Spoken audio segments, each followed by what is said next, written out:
तो हम लोग सीखने वाले हैं अभी रिडॉक्स रिएक्शन में जो सबसे ज़्यादा इम्पोर्टेंट चीज़ है उसके बारे में। सबसे ज़्यादा इम्पोर्टेंट चीज़ है रिडॉक्स रिएक्शन में क्या थी? Oxidation number. अब अगर दूर से देखें तो ऑक्सीडेशन नंबर कुछ भी नहीं है, सीधा सीधा कैलकुलेट हो जाता है। एक्स मान लो जिस एटम का निकालना है उसको बाकी सबका रूल के हिसाब से सेट कर लेते हैं। जैसे कि ऑक्सीजन का -2 होता है जनरली, इतना हमको पता है, ये चेंज होता है लेकिन जनरली -2 लिया जाता है। और हाइड्रोजन का +1 जनरली बता रहे हैं। तो जितना भी अल्कलाइन मेटल्स है सबका 1, जितना भी अर्थलाइन अल्कलाइन मेटल है सबका +2।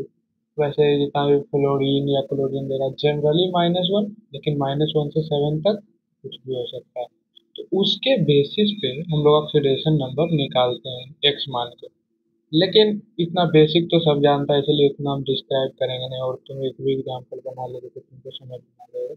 लेकिन अगर हम लोग कोई जैसे नॉर्मल कोई भी आइटम देख लेते हैं, जैसे कि NaCN है, Na और Cn, तो Na+Cn-, इसको सीधा करें अगर, तो यहाँ पर हम लोग लिख सकते हैं इसको अगर एक्स मान लो।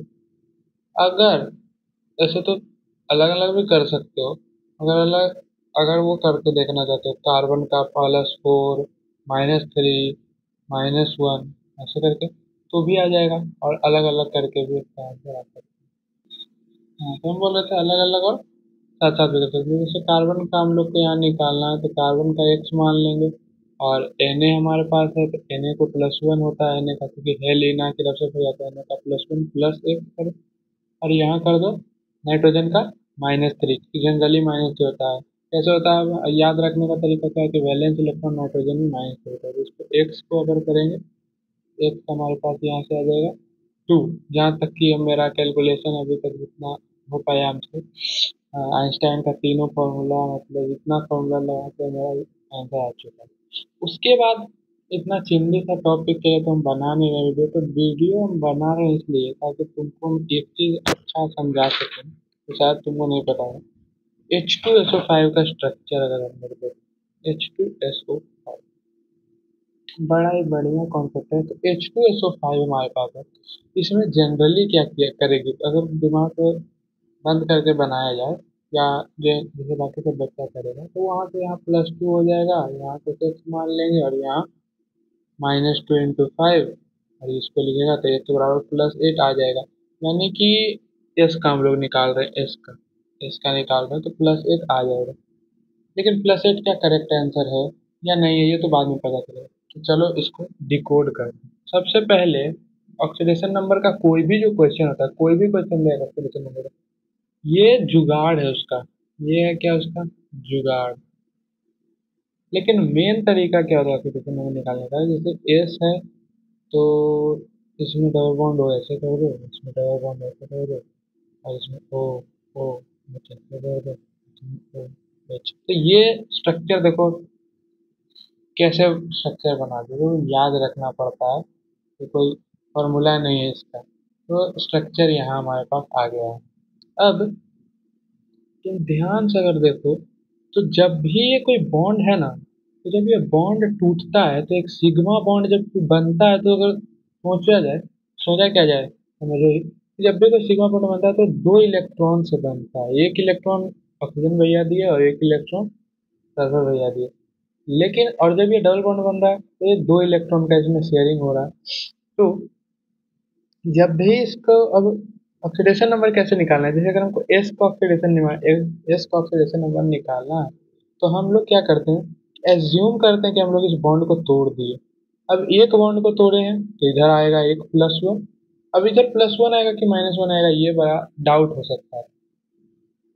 तो इधर डाउट का एक सिंपल सा ट्रिक ये है, ट्रिक नहीं है मेथड ये है, कि जो ऑक्सीजन है वो ज़्यादा इलेक्ट्रोनेगेटिव है, और ज़्यादा इलेक्ट्रोनेगेटिव जो एटम रहेगा उसका काम रहता है कि वो इलेक्ट्रॉन को अपने ओर खींच ले। जब वो अपने ओर खींच लेगा तो इस पर इलेक्ट्रॉन चला जाएगा, जब इलेक्ट्रॉन चला जाता है तो -1 चार्ज आता है, तो -1 चार्ज आया और यहाँ +1 चार्ज आया। उसी प्रकार से इस ऑक्सीजन के साथ भी होगा, तो ये भी +1 दे देगा। अब यहाँ देखो डबल बॉन्ड है, डबल बॉन्ड तो ये टूटेगा, तो यहाँ पर ऑक्सीजन क्योंकि ज़्यादा इलेक्ट्रॉनेगेटिव होगा तो -2 ये रखेगा, ये भी -2 रखेगा, और ये आ जाएगा आपका +2, और इधर से भी +2। तो टोटल अगर हम लोग एस पे देखें सारा बॉन्ड को तोड़ने के बाद, तो हमारे पास आ रहा है एक तो +2 ऊपर वाले ऑक्सीजन से, फिर एक +2 नीचे वाले ऑक्सीजन से, और एक +1 इधर से, और एक +1 इधर से। अब ये चीज कॉन्सेप्ट जो हम समझाने के लिए पूरा वीडियो बना रहे हैं वो यही है कि किसी भी कंपाउंड का चाहे तुमको ऑक्सीडेशन स्टेट निकालना हो, इस तरीका से सही ही आता है। क्या तरीका है फिर से समझ लेते हैं कि जो भी हमारे पास बॉन्ड है, कोई भी कंपाउंड है, उसका 4 बॉन्ड रहेगा। मान लो कार्बन का CH4 का 4 बॉन्ड रहेगा। चारों बॉन्ड को अगर तोड़ेंगे तो कार्बन पे +4 आएगा, सारे H पे -1 चला जाएगा। उसी प्रकार से जैसे ये पूरा स्ट्रक्चर है हमारे पास, इस बॉन्ड को तोड़ रहे हैं, एक बॉन्ड को तोड़ेंगे एक ही इलेक्ट्रॉन जाएगा। डिपेंड नहीं कर रहा है कौन सा आइटम है, कैसा इलेक्ट्रॉन है। अरे ऑक्सीजन पे तो -2 जाना चाहिए था ना, ऐसे इतना नहीं सोचना है। एक बॉन्ड को तोड़ रहे हैं तो बोल रहे हैं 2 इलेक्ट्रॉन से एक बॉन्ड बनता है, टूटा, एक तरफ जाएगा माइनस, एक तरफ जाएगा प्लस। माइनस किधर जाएगा, जिधर ज्यादा इलेक्ट्रॉन जुटे। अब एक देखो डाउट, ये +1 आया इधर, ये -1 आया इधर। अब ये ऑक्सीजन है और ये भी ऑक्सीजन ही है, ज्यादा इलेक्ट्रोनेगेटिव कौन है? ये वाला ऑक्सीजन ज्यादा इलेक्ट्रोनेगेटिव? अरे नहीं भाई, कोई ऑक्सीजन ज्यादा इलेक्ट्रोनेगेटिव, दोनों सेम दोनों का है। तो दोनों टूटेगा और दोनों अपना अपना इलेक्ट्रॉन ले लेगा, तो दोनों न्यूट्रल हो जाएगा। तो अगर ये पूछ दे कि how many oxygen atom have zero oxidation state in this compound, तो उसमें तुम लिख सकती हो कि इसमें जीरो होगा। और कोई आइटम जिसमें जीरो नहीं, किसमें जीरो होगा? मतलब जीरो नहीं होगा, ऐसा नहीं बोल रहे जीरो होगा, मतलब ऐसा क्वेश्चन ही है, गलत क्वेश्चन पूछ दिया, सॉरी। अगर पूछ देगा कितने का -1 है, तो यहाँ अगर देखें तो क्योंकि इसके कारण तो जीरो है, इस ऑक्सीजन के कारण, लेकिन अगर ये हाइड्रोजन टूटेगा तो ये +1 जाएगा, या ये +1 जाएगा और ये -1 जाएगा।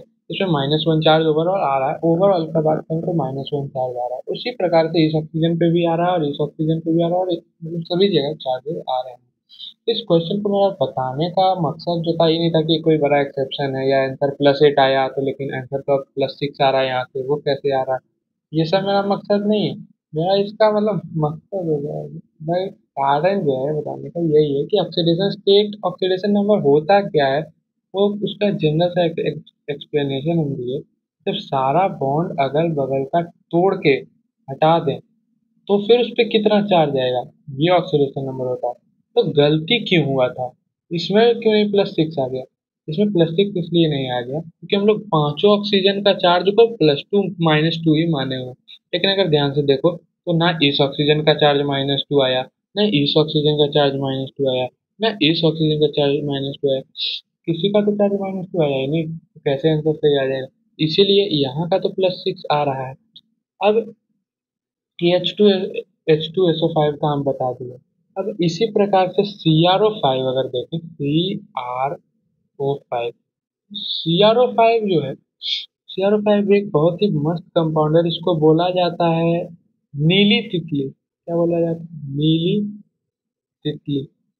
तितली इसको क्यों बोला जाता है? क्योंकि इसका स्ट्रक्चर एक तितली जैसा होता है, तितली जैसा इसका स्ट्रक्चर होता है। तो अगर याद रखने में कोई दिक्कत हो रहा है तो इसको नीली तितली के नाम से याद रखो।